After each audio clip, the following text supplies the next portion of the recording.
DVR এর hard disk কত TB use করছেন বা কত জিবি ইউজ করছেন কীভাবে দেখবেন? তো ফার্স্ট টাইমে আপনাদের যে ডিবিআর বা এনবিআর আছে তার লকটা খুলবেন। লকটা খোলার পরে এরকমভাবে সেটিংগুলো আসবে।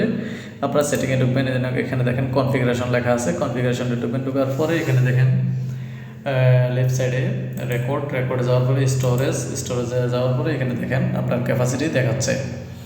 এখানে দেখেন 1863 জিবি এখানে দেখাচ্ছে।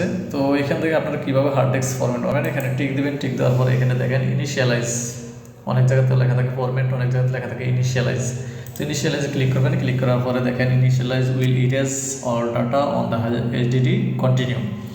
এখানে বলছে যদি আপনি হার্ড ডিস্কের সবগুলো ডাটা ক্লিয়ার করতে চান তাহলে আপনারা কন্টিনিউ বা ওকে দেবেন। তো ওকে দেওয়ার পরে দেখেন এখানে আপনাদের অ্যাডমিন পাসওয়ার্ডটা যাবে। তো অ্যাডমিন পাসওয়ার্ডটা আপনারা দিয়ে দিবেন। আমি আমার যে অ্যাডমিন পাসওয়ার্ডটা দিচ্ছি সেই অ্যাডমিন পাসওয়ার্ডটা আমি ইউজ করতেছি।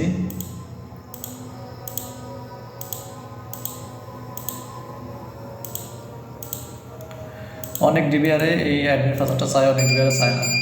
তো এখানে দেখেন ইনিশিয়ালাইজিং কন্টিনিউ দেখাচ্ছে। আমি 20% পার্সেন্টেজ দেখাবে, যখন 100% হবে তখন আমরা ইনিশিয়ালাইজিং ফরম্যাট শেষ হবে। তো ফরম্যাট শেষ হয়ে যাওয়ার পরে দেখেন এখানে বাড়তেছে। ফরম্যাট শেষ হয়ে যাওয়ার পরে এখানে নর্মাল লেখাটা আসবে। দেখেন 51%,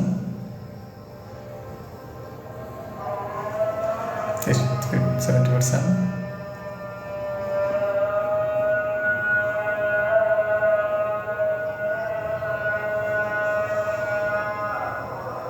দেখেন R/W লোকাল এই হার্ড ডিস্কটা চলে আসছে। তো এইভাবে আপনারা জাস্ট হার্ড ডিস্ক বের করতে পারেন। তো থ্যাংক ইউ বন্ধুরা, সবাই লাইক কমেন্ট শেয়ার করবেন এবং নতুন নতুন টিপস পেতে অবশ্যই আমাকে সাবস্ক্রাইব করবেন। ধন্যবাদ সবাইকে, আসসালামু আলাইকুম।